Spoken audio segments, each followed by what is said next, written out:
Zogu që donte të ishte më i miri.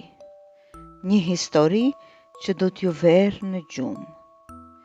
Një herë e një kohë, në një pyll të gjelbër që dukej se përshpëriste, në majën e një pemë kedri të lartë, jetonin 4 zogj të vegjël në një fole të ngrohtë dhe të butë. Ata ishin 4 vëllezërit Lumo, Tavi, Bran dhe më i vogli Piko. Tani, Piko ishte një zog i vogël me pendë të ndritshme, një shpend plot energji dhe shkëlqim. Por kishte diçka që ai bënte shpesh që vëllezërit e tij të psherëtinin të mërzitur. Sa herë që dikush thoshte diçka të mirë për njërin prej tyre, Piko fryhej dhe cicëronte. Edhe unë mund ta bëj. Ose, unë jam më i miri. Nëse dikush thoshte, çfarë zogu i zgjuar që është Tavi, Piko do të tunte krahët dhe do të thoshte, e po edhe unë jam edhe i më i zgjuar. Nëse Bran gjente një guralec të shndritshëm, Piko do të përpiqej ta merrte dhe do të thoshte, i dua unë të gjitha guralecët.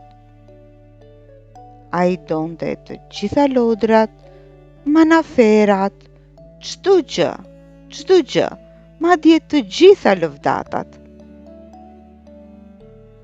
Por vëllezërit e tij ishin të mirë dhe të duruar. Ata e donin shumë Pikon, edhe kur ai bëhej pak i vështirë. Një mëngjes me diell, 4 zogjt po luanin pranë lumit, duke ndjekur fluturat dhe duke kërcyer midis gurëve. Piko pa një flutur krahart dhe bërtiti. Do ta kapuni pari, më shikoni. Ai fluturoi pas saj më shpejt dhe më larg, me krahët që i prisnin ajrin si shigjeta. Por flutura kërceu dhe hyri në pyllin e thellë dhe Piko e ndoqi dhe vazhdoi ta ndiqte. Por në një moment ai u ndal. Pemët dukeshin ndryshe. Ajri ndihej i çuditshëm. Piko puliti syt. Ai kishte fluturuar shumë larg. Dhe me sa dukej, kishte humbur rrugën. Lumo, cicëroi ai, Tavi, Bran, por askush nuk u përgjigj. Vetëm era dhe fërshfërima e gjetheve. Piko u lëshua mbi një shkëmb, i zvogëluar bërë sa një grusht zogu dhe i heshtur. Për herë të parë në jetën e tij, ai nuk donte të ishte më i miri. Ai vetëm donte të shkonte në shtëpi. Ndërsa Piko rrinte në vetmi duke kërkuar rrugëdalje, 3 vëllezërit e tij fluturonin nëpër pyll, duke e kërkuar dhe duke thirrur. Ata pyetën çdo krijesë që takuan. A e keni parë vëllain ton? Ai është zogu më i bukur në pyll. Më i miri midis nesh. Ai ka zërin më të ëmbël në gjithë llojin ton. Dreri, dhelpra dhe bufi i vjetër i urtë i dëgjuan të gjithë fjalët e tyre. Më vonë, ndërsa Piko ecste nëpër pyll duke u përpjekur të gjente rrugën e tij, ai takoi të njëjtat kafshë. Dreri i tha me mirësi. Vëllezërit e tu kaluan këtu, të quanin zogun më të bukur në pyll. Dhelpra pohoi me kokë. Thanë se ishe më i miri i vëllezërve. Dhe bufi shikoi poshtë me sytë e butë.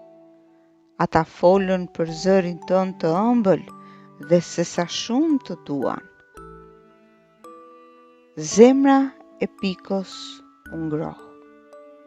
Ndjeu një ndjesi të çuditshme. Ai kishte kaluar shumë kohë duke u përpjekur të ishte më i miri, saqë nuk e kuptoi se për vëllezërit e tij ai tashmë ishte më i miri. Me ndihmën e bufit, Piko fluturoi drejt lindjes së diellit dhe pikërisht kur qielli u bë rozë e artë e butë, ai i pa ata. Lumon, Tavin dhe Branin, duke pritur në një deg. Edhe ata e pan atë. Piko bërtitën ata dhe fluturuan drejt tij, duke e shtrënguar në një përqafim të përzemërt. Më vjen keq, përshpëriti Piko.